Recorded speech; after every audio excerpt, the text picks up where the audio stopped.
கனிமொழி அக்கா நேற்று பிரச்சாரம் போனப்ப என்ன சொல்லிருக்காங்க அப்படின்னா, ஃப்ரிட்ஜ் தான் குடுக்குறாங்க ஏடிஎம்கேல, எல்லார் வீட்லயும் ஃப்ரிட்ஜ் இருக்குமே, அப்ப அந்த ஃப்ரிட்ஜை வாங்கி என்ன பண்ணுவீங்க?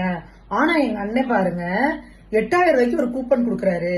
அந்த கூப்பனை போய் நீங்க கொடுத்துட்டு டிவி வாங்கிக்கலாம், ஃப்ரிட்ஜ் வாங்கிக்கலாம், வாஷிங் மிஷின் வாங்கிக்கலாம் அப்படின்னு கலர் கலரா கவுறாங்க. அதையும் அந்த டிவி பெரிய டிவியா வாங்கிக்கலாம் அப்படின்லாம் சொல்றாங்க. கனிமொழி அக்கா கடைக்கு போய் காசு கொடுத்து பொருள் வாங்கியிருந்தா இங்க என்ன விலைவாசி எல்லாம் விக்குது அப்படின்றது அக்காவுக்கு தெரிஞ்சிருக்கும்.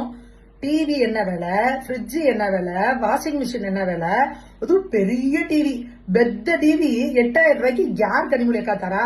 ஒருவேளை இந்த வசந்தன் கோ மாதிரி கலைஞர் அண்ட் கோ, உதயநிதி அண்ட் கோ, இல்ல இன்பநிதி அண்ட் கோ அப்படின்னு ஒரு பிரான்ச் வந்து தமிழ்நாடு ஃபுல்லா திறக்கலான்னு பிளான் பண்ணிருக்கீங்களா? அதுக்கு அங்க கொண்டு இந்த கூப்பனை கொடுத்தா கொடுத்துருவாங்களா? இல்லைன்னா உங்க கூட்டணியில இருக்கிறாருல்ல வசந்தன் கோவோட ஓனர் விஜய், அந்த விஜய் வசந்த் இருக்கிற வசந்தன் கோல போய் யார் வேணாலும் 8000 ரூபாய் கூப்பனை கொடுத்துருங்க. கொடுத்தீங்கன்னா உங்களுக்கு பிடிச்ச வாஷிங் மிஷினோ, ஃப்ரிட்ஜோ, மைக்ரோவேவ் அவனோ, அது இன்னைக்கு ஸ்டாலின் அவர்கள் சொன்னார் பாருங்க, மைக்ரோ பாபா பவன், அந்த அவனோ இல்ல பெரிய டிவியோ எல்லாமே வசந்தன் கோல கொடுத்து வாங்கிக்கலாமா?